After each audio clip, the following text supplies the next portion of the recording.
I grew up in the Bayside suburbs of Melbourne, and so no sort of real family history in the wine industry at all.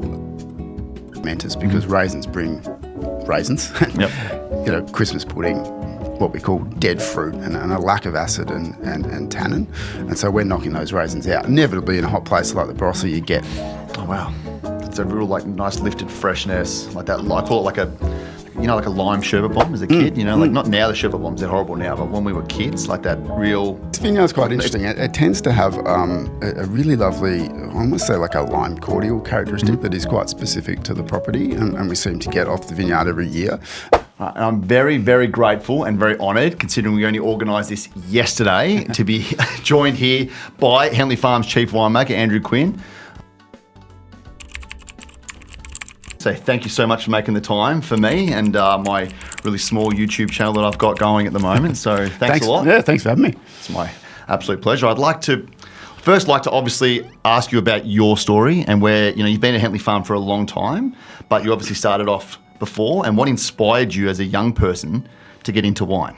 Yeah, so I guess I'm a slightly unique story in that sense. I grew up in the Bayside suburbs of Melbourne, and so no sort of real family history in the wine industry at all. The main thing that ended up drawing me in that direction was I spent a lot of time with my grandma in the garden as a kid, so I guess that time sort of in the garden with Nan just grew a real interest in plants. Through school I was probably more interested in being a footballer than trying too hard at school, and didn't really know where I was going to go in terms of career. And so post-school horticulture was something that I went to because of that interest in plants. And then over time wasn't too sure what I was going to do with that horticulture degree. And my dad and my older brother were both just absolutely obsessed with particularly big full-bodied red wines, and so wine seemed like a pretty cool thing because of that, and it was quite an easy transition to head over from horticulture to viticulture, and then eventually I continued on. After a couple of weeks pruning in the Yarra Valley during my vit degree, I decided winemaking sounded like a pretty good idea. Pruning,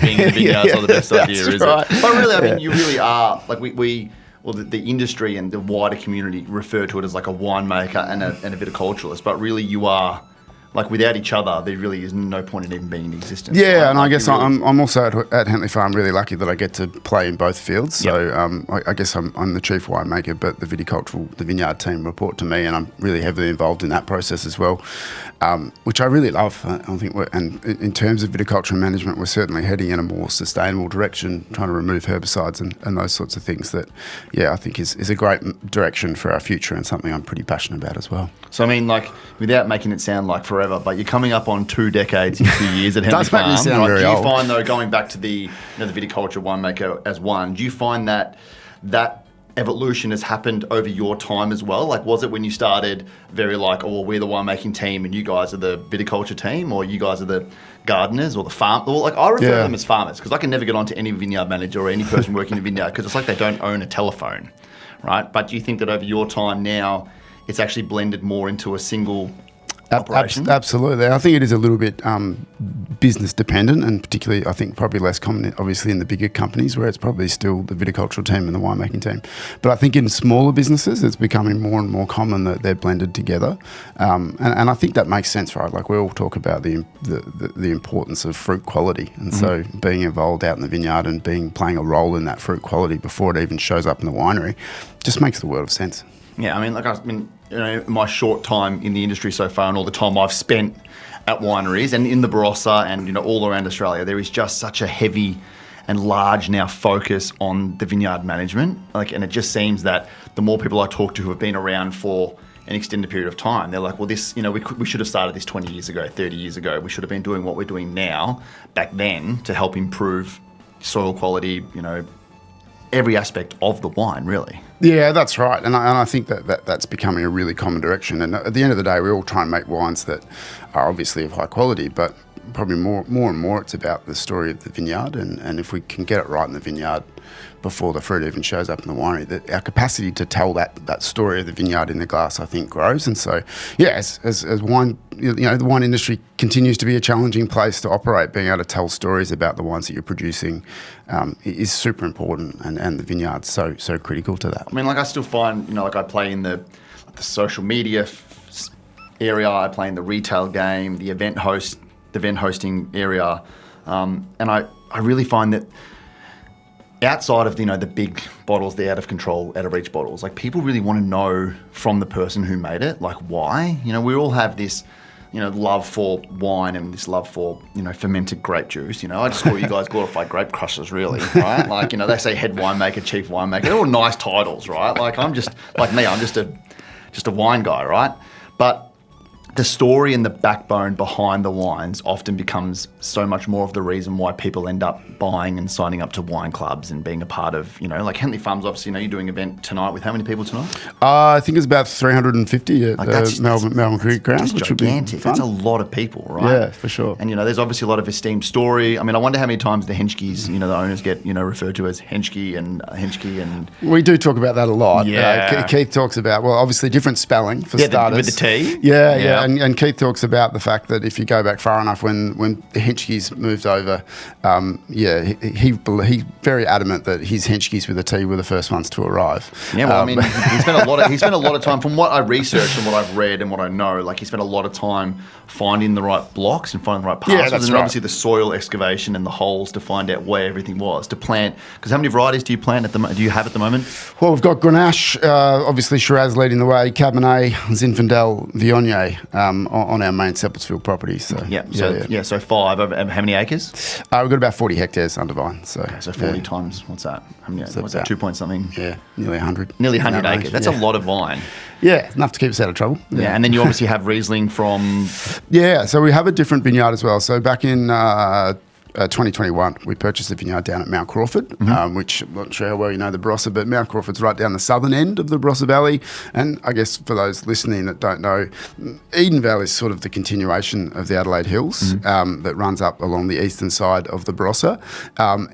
Mount Crawford's basically the point where Adelaide Hills becomes Eden Valley. So, and we bought that vineyard back in 2021, predominantly for sparkling-based production. So we have a wine, our Blanc de Noir, that is basically Barossa Grenache and Eden Valley Pinot. And so we purchased this vineyard back then really for fruit sourcing for that product. But on that vineyard, there's Riesling and then some really interesting varieties as well. Garganega is one that we work with, and Saperavi, Lagrange. So some really interesting alternate varieties. And so we've got the Riesling to taste today. All right. Well, let's get into the Riesling, because we can't just let it sit there doing nothing. Oh wow. It's a real nice lifted freshness, like that. I call it like a lime sherbet bomb as a kid. Like not now the sherbet bombs, they're horrible now, but when we were kids, like that real, like it's not sweet. It's like that perfect balance between citrus and... So this vineyard's quite interesting. It tends to have a really lovely, I almost say like a lime cordial characteristic that is quite specific to the property, and we seem to get off the vineyard every year. But in terms of winemaking, we also have an Eden Valley Riesling that is from grower blocks that is specifically Eden, and the Crawford sitting in the range. With the Eden, we probably treat it a bit more classically, so it's sort of more about that citrus and the minerality and that beautiful bright acidity. With our Mount Crawford, because it has that lovely aromatic lift, we treat it a little bit more European in style. So we allow the juice to oxidise naturally, so it just goes slightly brown, and fermented on more solids. So it's got a little bit more texture because of that approach to winemaking, and we sort of, I guess, chase a bit more complexity as well. But you get that. It feels complex. Like on the nose. Yeah, exactly It feels like it has more going on. Like a lot of Riesling you smell, like Australian Riesling, it's like that real like zippy, racy, fresh, clean, crisp cut. Yeah. This just has that like Lee stirring solids. Like it's really like it's had a little bit going on. But I really do like that lime. I mean, I'm a citrus head. I love citrus. So am I. Yeah. And the lime lift is really. I mean, and it's not ice cold either, which is actually quite nice. Yep.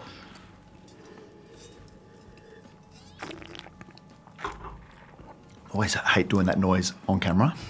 Like that noise. I'm like, I wonder how that actually. I really would like that to stay on the camera too, because I feel like that would come across really. It probably would. Yes. It probably does. I mean, I don't know. It's like when you spit.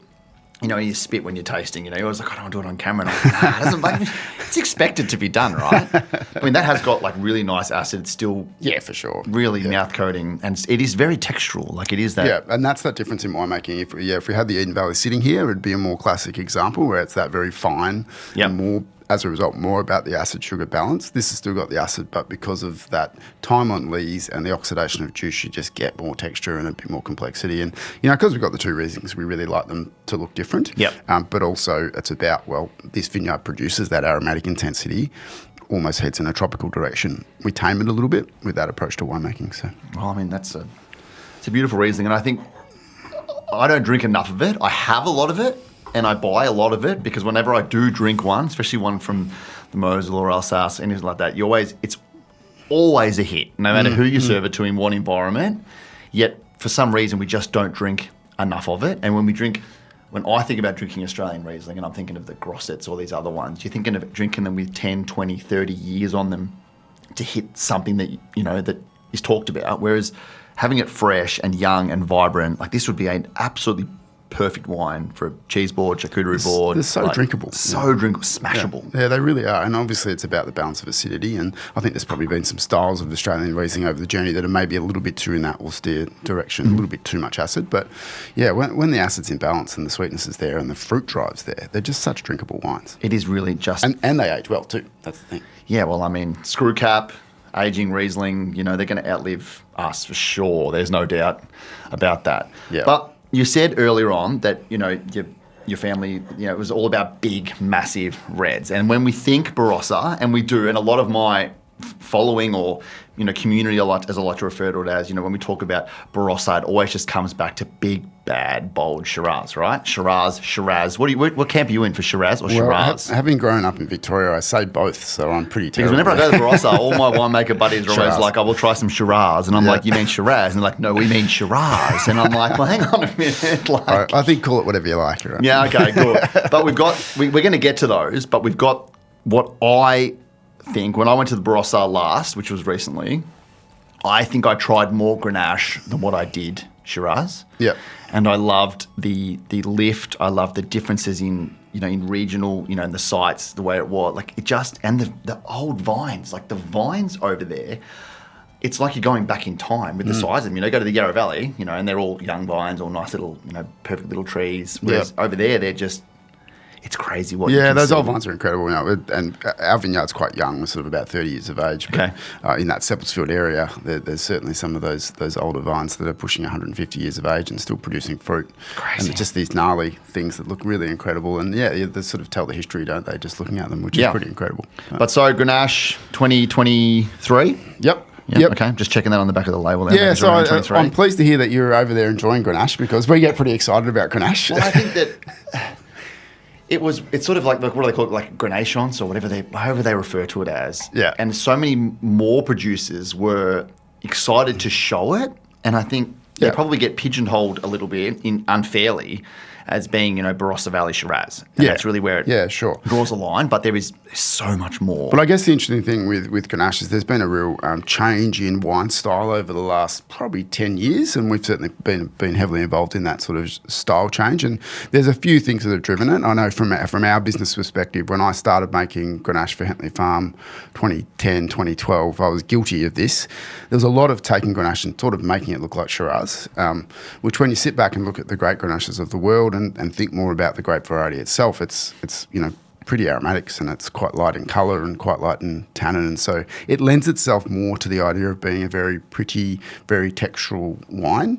And so the big change in direction is more and more people are not pushing the ripeness and not pushing it to look like Shiraz anymore, but picking it as at its best, which, for me, sort of in the 14 and a half kind of direction, and then using, interesting technique to build aromatics and to build texture and drive. And so, if the excitement around Grenache really comes from these sorts of styles that are a bit lighter and a little bit prettier, and that's where, the wine show circuit is giving out trophies to Grenaches that are made in that style. That's where the excitement is. And that's really cool for our region because, like you said, we do big and rich pretty well with Shiraz, and Grenache can be something different and appeal to a different segment of the market. And that's where I sort of really see Grenache working for us as a region. The other great thing about Grenache is it deals very well with the heat. Okay. So, on a hot 40-degree day in the Barossa Valley, our Shiraz vineyard looks like it is about to drop all its leaves. You look over at the Grenache vineyard and it's fresh as a daisy. Yeah, it's thriving. It wants the heat. Yeah, it just deals with the heat incredibly well because there's a lot to be excited about with Grenache. And you think that as a region, the more producers that are doing Grenache in that style, then it lifts the entire, like what's good for one producer, good for the next producer, it's actually good for the entire region to lift. It's really great for the entire region, yeah. And I mean, look, at the end of the day, that's not to say that no one should produce that bigger, riper style. There are still people doing that and really successful with it. But yeah, I guess from an overall regional perspective, to have something like Grenache that can be light and bright and pretty and appeal to that different segment is really important, you know. And like, you know, you come over and you can love drinking big Shirazes, but you can also look at something bright and textural in Grenache, and that's really cool for us. It was eye opening, right? Like it was exciting to be there, you know, to try the old Shiraz and, you know, the big dogs and try and get all that. But every time I went to a different producer, which I didn't go to many because you obviously don't get enough time to, you know, jump between. There's a lot. 20 wineries. Everyone was more excited to show the Grenache and talk about the Grenache, and then the more I started to taste and find that like really lifted aromatics, like the florals, the beautiful blue fruits, they're really inviting, and that's what they are. Like there is a call for these big, dark, brooding Shiraz, and there's a time and a place for that. But these are just, again, it's that same Riesling. They're smashable, they're drinkable, they're highly enjoyable, and I think that, you know, more people. And I'm talking to everybody watching, needs to be drinking Grenache and Barossa Grenache, because just because it's hot doesn't mean that they're heavy. So we'll go down there. But this is... Yeah, so I guess in terms of winemaking here, we use a couple of techniques. So the first thing is we do with wine, we've got 2 blocks on the property, one that sits quite high that is quite spice driven, and one a little bit lower on the property that's more sort of confected fruit. And so the higher block we leave on skins, so it's extended maceration, about 70, 75 days on skins in 23. And like I said, that brings the spice. And it also brings this really lovely, full, soft tannin profile. And then down on the lower block, we use a fair chunk of whole bunch, so about 50% whole bunch. And this one ends up being about a 50-50 blend of that, the whole bunch handle component and the extended maceration coming together.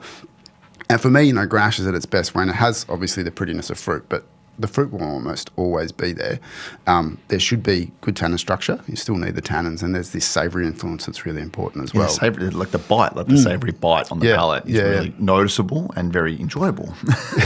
You know, like you don't want to hear people talk, oh, it's confected so much and it's very sweet, like it's like raspberry jubes, you know. You want to hear people to talk about lifted, aromatics, spicy, with this like beautiful fruit line just... God, that doesn't really feel like really nice doing that, does it? But, you know, you get used to being on camera. This is actually my first recording in a studio, and I promised myself when I started this that I was going to be more like on the whim and off the cuff and do it more raw, but this was raw because we booked this in yesterday. So, you know, you have to bear with us here. We will get better, you know, and a massive shout out to the team for sorting this out for me at such short notice. So I really like that. And I mean, we're going to lead from... you know, nice spice, lift, you know, florals, pretty delicate. And we're going to go into a pair of wines, the Beauty and the Beast, which I just think, even get a smile when you say it, right? It rolls off the tongue really nice. One under cork, one under screw cap. They both come with this beautiful, like, it's a dog tag, right? Dog tag. What's the story behind the dog tag? Well, I guess it goes back in the history of Hentley Farm before my time. But we also present these wines wrapped in tissue paper. I read that up. The story originally was that when they wrapped the 2 wines in tissue paper, you couldn't really tell which one was which. So that was what led them to come up with the dog And now tag. the bottle switched too, so it's easy to tell as well by the bottle. Easy to tell with the bottle now as well, which I guess sort of speaks of the wine style too. And then obviously people are going to ask, you've got one under screw cap, one under cork. Is there a main reason for that? It's my favourite topic. It's not, Excellent. It's not really. It's a favourite topic amongst the consumer, I tell you, and in the forums, it's a major topic. Yeah. So look, it's been a major topic for us as a business over the journey, and so I guess if you look at a wine like the Beast, has had a pretty big export focus over the years. Not huge, but we certainly sell some of it in markets like China and the US. And when you look at those markets, there's a real requirement for cork at a premium level, and so that certainly led our decision there to an extent. The Beauty over the journey, we've done predominantly screw cap for the domestic market, and then some cork for that export market, and then actually in more recent times, I think we're about to release the 23 vintage of the Beast. We've now got to a point where we're actually doing all domestic wines under screw cap. and a little bit of cork for. So you think the fresh Australian hops. market is then more in tune with premium wines being under screw cap and more I think they're accepting far of more, it? Far more in tune, and I guess as an industry we do a pretty good job of telling the story. And as a winemaker, I'm very much a believer that screw cap is the best closure. Yeah. And we get, we'll certainly, this idea that still gets sort of spread around that wines don't age under screw cap is just wrong. Okay. They do. There's certainly still oxygen moving through that closure and into the wine. It happens at a lower rate, and it means that the wines stay younger and fresher for longer, which is really what we want to see in our winemaking. So, we'll move to domestic across the board, all the way up to Clos Otto with screw cap, but still have that cork option. Awesome. I'm a fan of either. I love opening a cork, but I hate nothing more than pouring a wine away that's under cork. Like, it's really quite distressing. Yeah, well, and you can imagine as winemakers that put our heart and soul into trying to produce these great products that and then to then be let down by the little bit of bark that we stuck in the top. It can be frustrating. It's just like the nostalgia, right, of opening the cork, and it's got the producer's name on it. People like to write on them. Like, I keep corks, but I also keep screw caps if they're embossed. Now, I may be nuts and I may be crazy, and you can comment below and let me know if I am crazy for keeping screw caps. But there's still a nostalgia about opening one. It doesn't change the enjoyment of the wine, because I have served side by side of the same wines under cork and under screw cap, because a lot of winemakers do trials and see, what happens to wines over time. And, people go completely polarising the different wines from different regions, from different parts of the world, and it's exactly the same bottle of wine. You get that with opening this wine now, and if we served it tomorrow and poured them side by side, I would probably call 2 different wines. The oxygenation really makes a massive difference. Correct. But why is one the beauty and why is one the beast? Yeah, so the idea is really about, I guess it's a terroir story. So we've got a pretty small property, like we said, 40 hectares, and on our property we've got Grenache Creek that runs through the middle, and I guess banks on the eastern and western side of the creek. And the beauty block basically is right down on the banks of the creek. So lower part of the property, where we tend to get this cooler air sort of settles during the mornings of the growing season, can be sort of 4 or 5 degrees cooler down in that creek area. And also that influence of, thousands of years of soil being blown down into the creek is much deeper topsoil and a sort of more vigorous site as well. And so the beauty block produces much softer tannin and more sort of blue fruits and floral notes, versus the beast, which is grown up on the western hillside. We're only talking 500 metres away, even less probably, 400 metres away. But up on the Beast block, we have very minimal topsoil, so about 25 centimetres of red clay loam before you run into this sort of shattered limestone subsoil. So really quite a harsh, exposed environment sitting up above that cooler air. So we get smaller berries up there and I guess more intensity of flavour and naturally more structure. But as wine, I've been making the wines for a few years now. My approach with these two is to say, well, here are 2 blocks on the property that have these specific characteristics, and we'll use winemaking to really highlight those characters, thereby increasing that point of difference, so that when we sit here like we're about to and taste the beauty in the beast, yes, it's a terroir story, but you can really see, hopefully, that terroir story in the glass. It's a massive difference. Like this to me leans more to the Grenache. Sure. In terms of aroma and like feel, and this is like, to not quote, like it's like quintessential Barossa. Yeah, like that's what it's like, that deep, rich spice and fruit and oak. Like, and it's not, none of it's overpowering, none of it's turning me off the wine. Like it's a lot more intense. And I don't know if you can probably see it's a little bit more. It's a little bit darker. Like I'm not really doing it justice here, but I can see that it's slightly darker. Yeah, especially around the rim. Like the beauty has a little bit more lightness around the edges of the rim. But they're both beautifully inviting to drink. So in terms of winemaking, there's a lot of influences that sort of help us highlight those natural characteristics of the block. So for one, we do pick the beauty a little bit earlier. So we're sort of looking at sort of getting it off at 14 to 14 and a half. But there's also less oak influence there. So it's about 30% new French oak. And the other thing, we do little minimal extraction. So we try not to extract too much tannin with the beauty. Again, highlighting that natural characteristic of softer tannin. And there's actually a little bit of Viognier. So we do add some wet skins of Viognier in to try and highlight that sort of floral lift that is a natural character. Versus the Beast, 65% new French oak. We pump it over 3 times a day. It spends another probably 3 or 4 days on skins compared to beauty. Just extracting as much tannin as we can. So this is certainly the more classic example of Barossa Shiraz, where here we're trying to, I guess, describe show in the glass, that more modern approach to Barossa Shiraz. And that's probably the story we'd like to get across is that, yeah, sure, we do make a classic Barossa Shiraz in the beast, but there's still that inherent softness here and some vibrancy. But also, you know, I think about the Parker period of, you know, the late 90s and early 2000s, which was sort of when I was just getting involved in the industry, but also when Hentley Farm was starting. Back then, the Barossa Shirazes were produced to be really big and really bold, and they were very ripe and quite high alcohol. These days, the majority of us are really trying to pick as early as we can. It's a warm place. The wines are always going to have volume and fruit weight, but we're looking to pick as early as we can and use techniques to ensure that there's still freshness and there's vibrancy and there's balance in the wines that we're producing. It's like that, you know, I talk about a lot, you know, when, you know, I look at, say, not that my parents or my grandparents and that were wine people. Like, you know, my mum would still rather drink a bottle of Sauvignon Blanc than a bottle of Giacondo, right? Like, you know, like I love my mum, but that's just wine-wise. I'm just like, no, can't do that. But, you know, we talk about grandparents, fathers, whatever, buying 6-packs, 12-packs of, you know, Penfolds, of Wins, you know, and storing them down for 20 years and not touching them. And there's still plenty of people out there that have wines. They're like, well, I'm only just opening my 2005s now because they're at 20 years of age.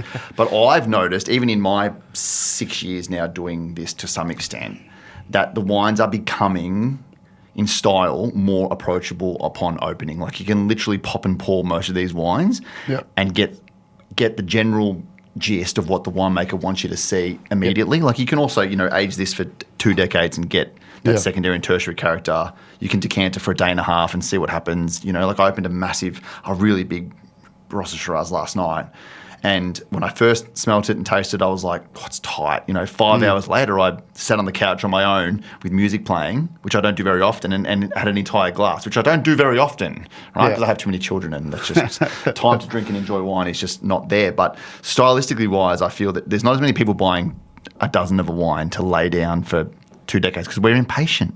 Yeah, we do tend to be impatient. Yeah, and I think we get that question a lot of how long should I age this wine for? And it's such a tough question because it comes back to each individual's preference for how wines look when they get older, whether they've got the right cellar, all those sorts of things. But I guess for us as winemakers, I'm a big believer in the idea that for a wine to be balanced when it's older, it really needs to be balanced when it's young. And so when we're on the bench blending, I'm always looking to find that balance. So I don't really like the idea of disjointedness in tannins. And so I think when you've got that softness and that balance as a young wine, it'll be balanced when it's older. But also that balance as a young wine means that there is always that potential to drink it young. Even a style like the Beast, you know, we have plenty of consumers who love to open that up and drink it, you know, 1 and 2 year old. Totally agree with you though. If you've got the time to stick it in a decanter, it will certainly open up. Yeah. I mean, even just now since I poured it like 45 minutes ago, like it's already, you know, it's just giving more aromatics again. It's sort of like if you're going to, you know, grade them, it's like the most closed, a little bit more open, and then completely expressive. It's like, and that's where, you know, it's sort of where we're going even in terms of in weight, but they could all be exactly the same alcohol content, but in terms of like what you're saying, the site, the varietal, the picking, everything just allows, you know, like, yes, you know, the 17% wines are just not being made anymore. There's a shift. Yeah. Yeah, and I think it's really important to get that shift across. You know, we're all, like I said, we're trying to pick a bit earlier and producing wines of freshness and vibrancy. And that's, you know, one thing we've recently done is put an optical sorter in place, and the reason, which is basically, for those that don't know, a piece of equipment that knocks out the grapes that you don't want. The reason we did that is that I want to try and get the raisins out. I really dislike raisins ending up in our fermenters because raisins bring raisins. You know, Christmas pudding, what we call dead fruit, and a lack of acid and tannin. And so we're knocking those raisins out. Inevitably, in a hot place like the Barossa, you get some 40-degree days, and there is some what we call shrivel and bagging, and that turns into raisins.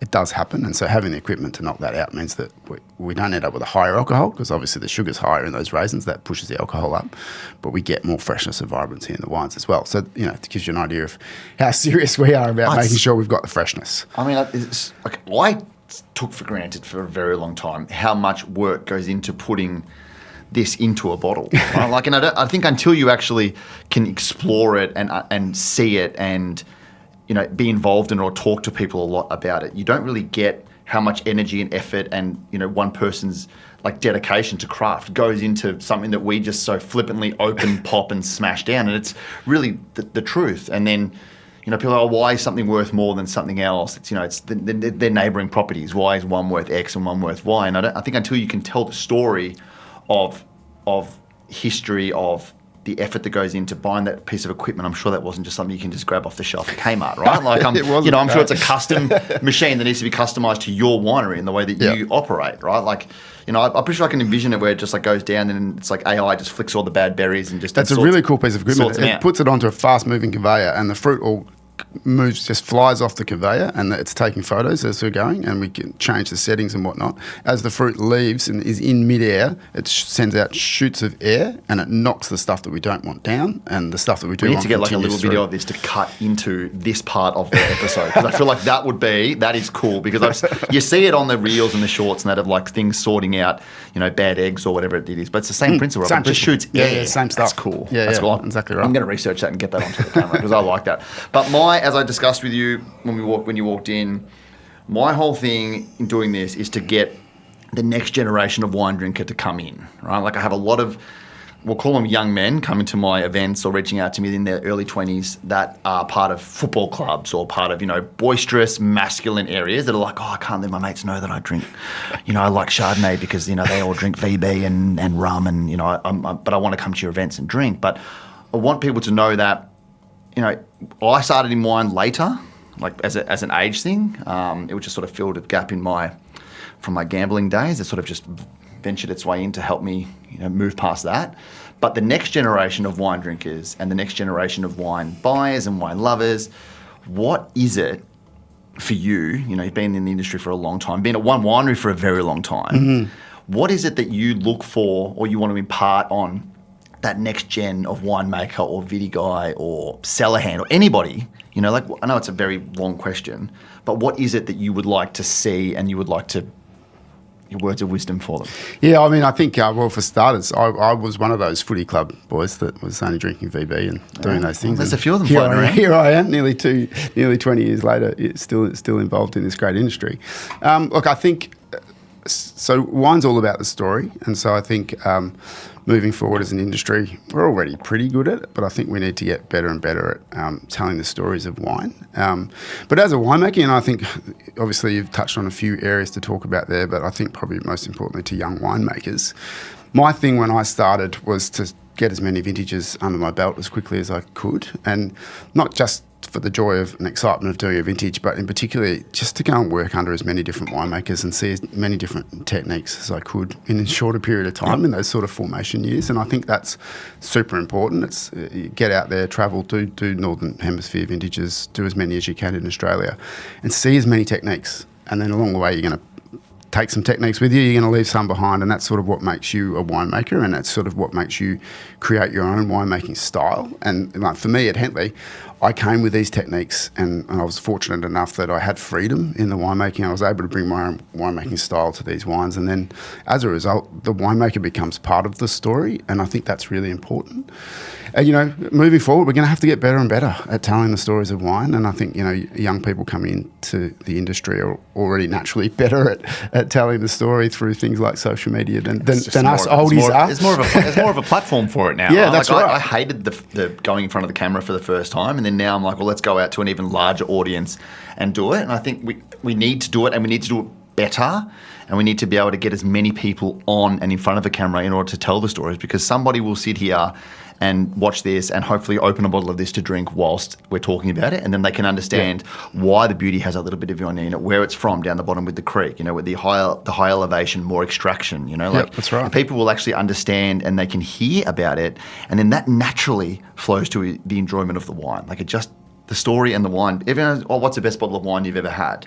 It's a question you get asked probably all the time. And it's always a bottle that people don't expect.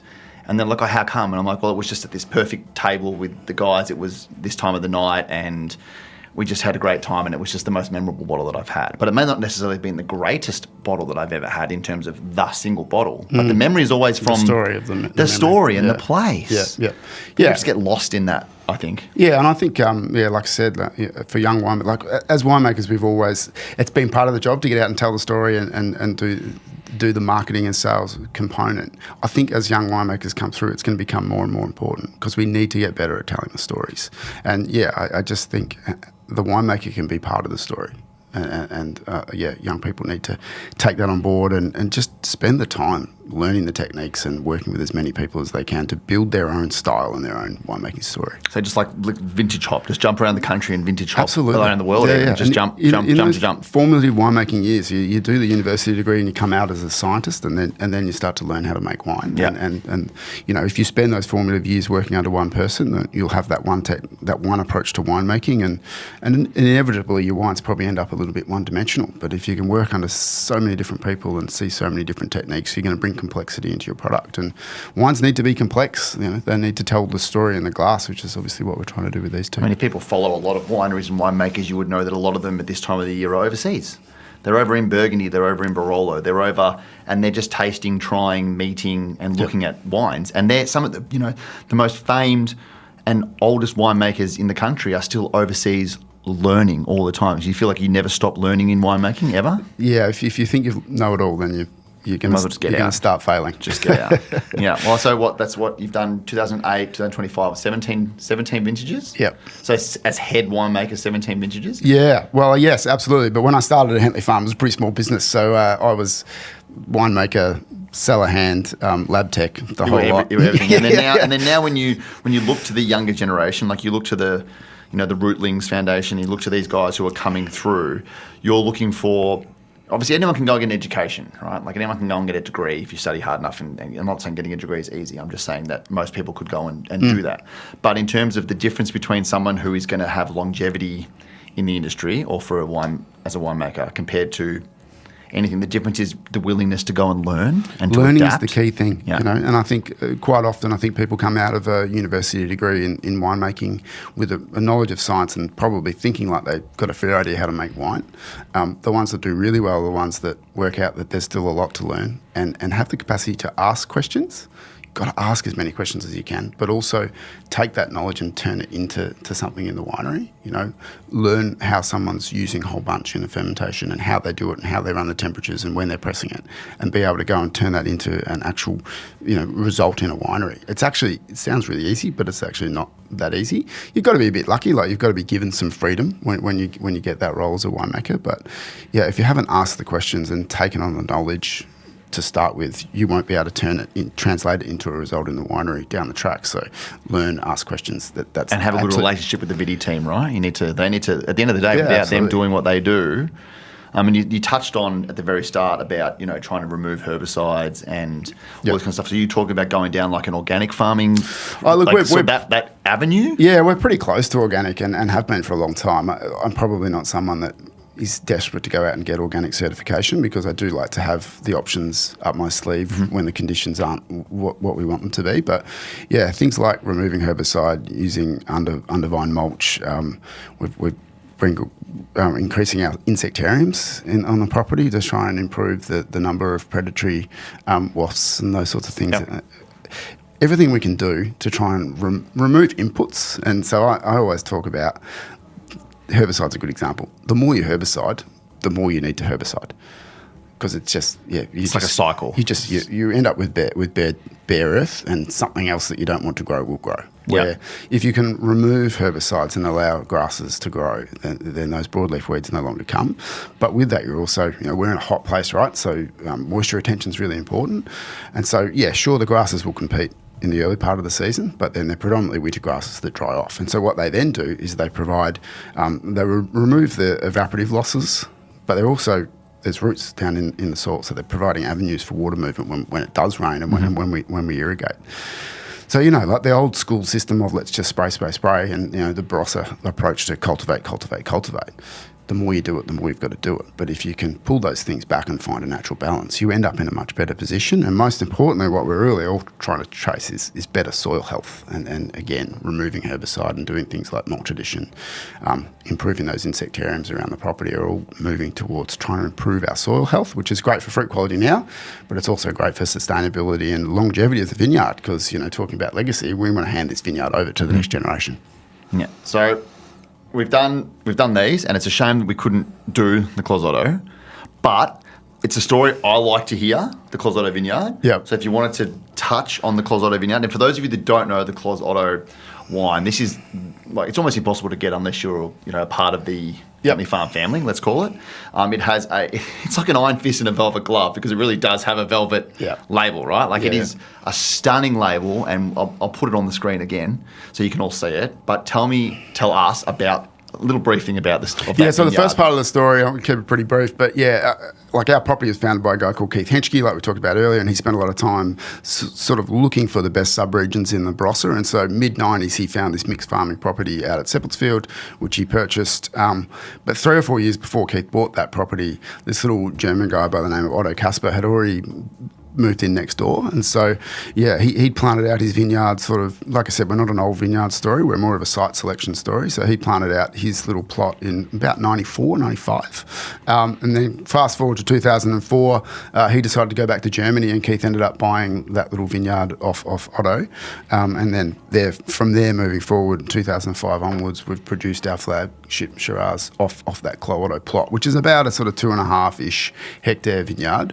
Sits on the same slope as the Beast, but what's really interesting, a couple of things. So a different clone, or not a clone in this case. So the Beast block is 1654, which is a pretty well-known clone of the 90s, where Otto had all we know, taken cuttings from a mate over in Angaston and propagated them, so not clonal selection, which I think plays a role. But also, more importantly, where the Beast has got that limestone underneath, once you get over here to the Clos Otto plot, it's more of a hard clay underneath that really just slowly releases water and nutrient and produces beautiful canopy without us needing to do a hell of a lot. And it creates that character we're talking about. Like, so it sort of sits somewhere between Beauty and Beast in terms of palate weight. It's not about being bigger and richer and more oak and whatnot than the Beast. It's more about this vineyard produces the most balance and the most sort of completeness in the wine, and we want to sort of, as winemakers, just display that in the glass. So yeah, really elegant wine. It's got the richness, but it's also got the poise and the elegance. And for me, that's what really great wines do. They can have power, but they still look elegant at the same time. And as I said, that's really what this sort of vineyard has in spades. It's a bit of a wine myth that the higher up the tree and the price tags you go, the bigger and bolder the wine gets. And I think that's it's a story that needs to be told as well. That just because something is the most expensive or it's considered the top, doesn't mean it's the biggest or the boldest. It can just be the best expression of that varietal from each winery. The Beast would be, you would consider that to be your biggest in terms wine. of weight. That is definitely the biggest wine that we do. We have another one called H Block. That's a Shiraz Cabernet. That's probably a little bit in that line. But in terms of Shiraz, that is easily the biggest wine, and the Clos more about the balance and the complexity. It's balance, complexity. It's all the things that winemakers are looking for. So if they tell you that it's the best wine they make, then we need to take that on board because it is independent. Right? Like I personally, out of this lineup, really enjoy the beauty. I like the Viognier lift. I like the texture. If I had to pick something on nose only, it's Grenache, like for sure. It just it's so inviting. You could almost like sit there and sniff it all day, right? You don't even need to drink it. This is inviting all around, and this is, if your dad's a big Shiraz drinker and you want to bring something big out with a steak, that's what you're opening, right? Well, and to be honest with you, the Beast is something I love to drink when it's 10 years old. It's certainly a wine that ages well, and some of that, the Beast still has some primary fruit at 10 years of age, but there's more softness and a bit more balance that comes with that time. Holding it back, actually, too, right? Because we're drinking the 22 Beast and the 23 Beauty. At the minute, the 23 Beast will be on the marketplace probably about October. So yeah, we're pretty much sold out of the 22 Beast, but so we'll have them both on the market soon. 23 is a pretty elegant sort of a year, so the 23 Beast is certainly a bit softer and more elegant than the 22, which was just a gangbuster of a vintage. Yeah, okay, the vintage, that was always so important for the vintage, isn't it?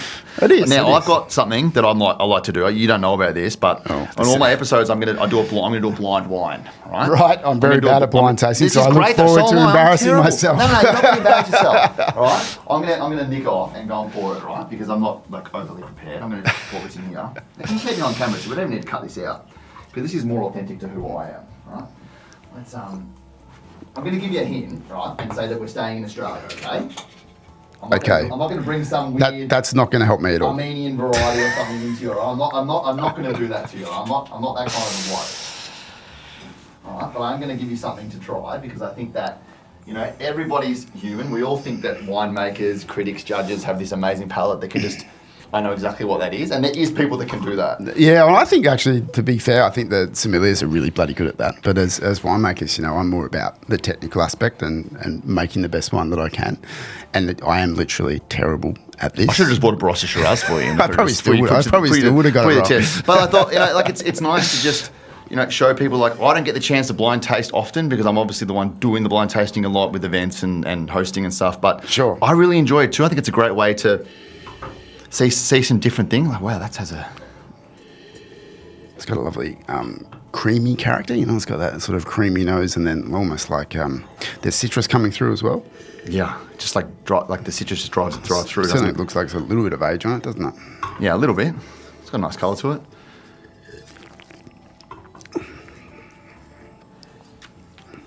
Nice roundness as well on the palate. I sort of got that. There's lovely acidity without being too much, and that roundness of palate's really because it is the cream well. there. It is like that creamy, lactic-y, yeah. like cream, but it is that acid to drive through at the back. Yeah, it certainly looks a bit lactic-y, like that sort of malolactic influence, but only minimal if it's there. It's still got that really nice, it's a sherbety. Like, I don't know if I have a thing with sherbet at the moment. Like, I don't really know if it's my sugar-loving childhood or what it was. I see like a lemon curd sort of characteristic on that as well, but yeah. All right, so I'm just going to put you straight on the spot and give you a chance to have a guess. Because, I reiterate that I'm really bad at this, but I feel like it's got...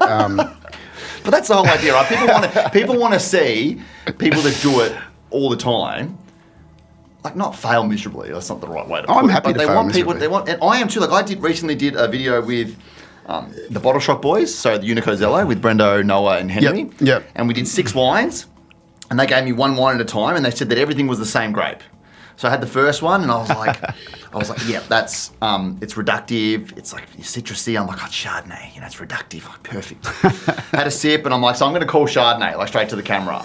Then the next wine comes along. Right, we move that. I grab glass number 2. They gave me one at a time on purpose, obviously, rather than all 6. And I got to the second one, and I was like, oh, it doesn't really smell like Chardonnay now. Like, this is a bit weird. Like, by the time I got to the third one, I was calling like a laundromat, like that smell you get when you go to a laundromat, right? And they ended up being all 6 Sauvignon Blancs. Oh, shit. And I'd called them Chardonnay, and I had to stick with it. And I got to the end, and I'm like, well, I know they're 100% not Chardonnay, but I'm just going to... And that's a whole episode that's going to come out where I'm going to stand there and call every Sauvignon Blanc that I drink Chardonnay, and they know how much I don't dislike.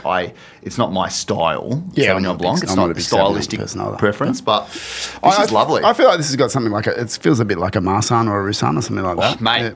I'm gonna stop him right there and go and get it, because if somebody calls it that initially, I'm gonna pull it out. This is Marsanne. Oh, It is. It's Tabilk. It's their 1927 wines. Yeah, 1927 wines, 2016 Marsanne. I know this is a Hentley Farm episode, but I put something out there. But he called it. That was a proper fluke. Fluke. Oh, yeah, they say that, but and he didn't. I just put it out of my bag, so he didn't know anything about it. It just has that sort of roundness of palate, I think, and also there's something about that aromatic influence, that sort of almost tropical sherbety thing that you're talking about, that made me think of those sort of Northern Rhone. And always stick with your first guess, right? Don't change. Totally agree with that. Too many people. I sit there and I've poured it, and you say Marsanne, and then someone over there is like, oh, it's really got that, like a Chardonnay from Marlborough vibe, like I'm really getting that. And then all of a sudden this bloke over here is going, could it be Chardonnay? I have a blanket rule, that you stick with your initial guess. Yeah. You can't be persuaded by everybody else, because even when you do the blind sheets at the events, 20 people write Semillon, one person writes Sav, no one's going to write Sav. They're all going to write Semillon and just keep going. Even that one bloke is right 9 times out of 10. Never change your mind. I've found that when I do this, which is pretty rare to be honest, I often find that my first guess was probably pretty close, and I spend the next 5 minutes talking myself out of the first guess and then get it totally wrong. Yeah, it's like the little guy on the shoulders telling me it has to be Chardonnay. For me especially, they're going to serve me Chardonnay because that's pretty much all I drink. Yeah. But no, go with your first gut. Yeah, totally. That's fantastic. Agree. So I'm going to ask one last parting question. Yep. For the next generation. You're sitting at home, you're watching this, you're 20 years old, you're a big brute footy player in the local league, all your mates don't know you like wine. What steps, what should they be doing if they're serious about wanting to take the next step into a career in wine? Like, what's something that they should be doing? Trying lots of wine, for sure. And don't be ashamed of loving wine, because wine's a pretty cool thing. And the more you talk about it and the more other people try it, they'll get on board. So I think talk about it as much as you can. But yeah, I think probably number one is get out there and taste as many wines as you can. And it comes back to what I was saying about the young winemakers asking questions and learning. It's the same thing.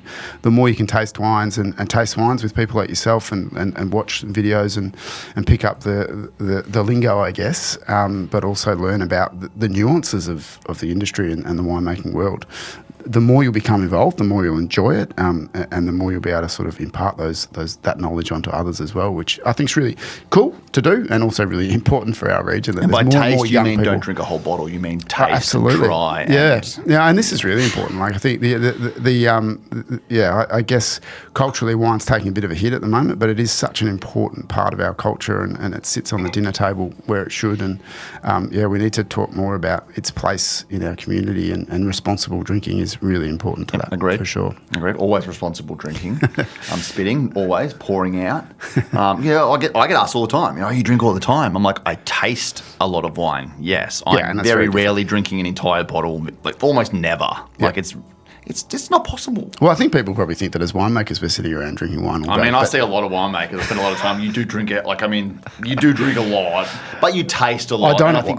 It's part of the job. Yeah, at work I would never actually take any wine in. I always spit everything out. Spitting out. And the same, I do a bit of judging as well, right? Yeah. You couldn't possibly be drinking wines while judging. But I've done a couple of associate roles, 80, 90, 100 wine. I think the most I've done is 110. It's really hard work. Hard work, but it's super important for the industry. Yeah, exactly right. And it's another thing too, if you do get the opportunity to do judging, it's a great thing to do. Palate training, really important, but also just listening to other people talk about wine and being able to talk about wine yourself. Wine show circuit absolutely forces that on you, and so it's a really great learning experience. Someone like me who's not shy to talk, it's harder to actually stop and listen than what it is to talk. And I find a lot of the time now, especially, I sit like when I did the Melbourne Royal last year as an associate for a day. I was on Tom Carson's panel, and Tom gives you 15 minutes to get through 40 wines. He's like, you should be taking no more than 40 seconds per wine, And you're sitting there I'm sitting there through the flight, and I'm halfway through, and he's over there sitting there on his laptop having his crackers because he's done his flight. And I was like, if I wasn't intimidated originally when I got there, I was more intimidated then. But then it becomes, and a lot of winemakers had told me and friends, don't talk unless spoken to. Just keep your trap shut, listen. If you're asked a question, answer it and go. And it was like that, literally. It was just sit there. Why'd you give that a goal, Brendan? And then you got to go in and read what you wrote. Yeah, you've got to have the notes and the knowledge to back up what you were thinking. It's hard. The learning is hard. I've done no formal education. I'm starting next week. I actually start my WSET next week. Oh, great. Yeah. Well, I lived a lot of my time on this uneducated tradie vibe, and it was true, and that's because I was a tradie. But now that I'm doing this full time and I really want to, make a difference. It sounds very cliche. I got to start learning. I got to keep learning. I read, I watch YouTube, listen to podcasts. I live and breathe. Well, I have 4 kids and I spend a lot of time with them, but the rest of the time is on wine. All of it. Just consume everything. And there's so much to learn, isn't there? There's so much out there. You're always learning, right? Yeah, You've done your 18 vintages could be completely different to all 17 you've done beforehand. And I think that's do you remember every vintage? I'm getting worse at that. Yeah. I must admit, I've said that to my boss lately. Yeah, I'm definitely getting worse at remembering. I feel like I remember the vintages from 15 years ago better than I do the one we've just been through these days. But yeah, that happens, right? So a massive thank you to Andrew for coming on, and to Hentley Farm for helping organise this. I'll put a link to the Hentley Farm website. If you want to grab any of the wines from them, please. This is not about supporting me. This is about supporting the winery and the industry itself. The Grenache is killer, so definitely get onto the Grenache. A massive thanks, and good luck with your event tonight. Cheers. Thank you very much. Cheers.